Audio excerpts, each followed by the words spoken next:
এই যে আমি আমার ভাই, রাত প্রায় 3টা বাজতেছে, আমরা জনগণের সেবার জন্য রাস্তায় নেমেছি।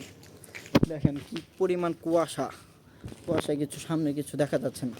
তারপরও আমরা র্যাবের একজন সদস্য হিসেবে কাজ করছি।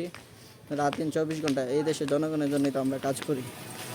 আমরা অনেকটাই মানুষের চেষ্টা করছি যে যাতে দেশে কোনো অনৈতিক কাজ না হয়, ইয়েস ইয়েস অনৈতিক কাজ থেকে মানুষকে বিরত রাখার জন্য আমরা কাজ করে যাচ্ছি এবং যাব। সব সময় দোয়া করবেন, আমাদের সালাম নেবেন।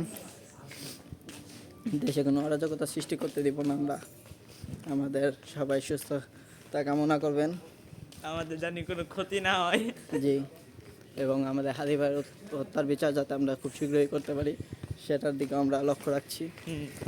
আপনারা দেখেন কি পরিমাণ কুয়াশার ভিতর, রাত 3টা বাজে আমরা জনগণের সেবার জন্য রাস্তায় বের হয়ে পড়েছি।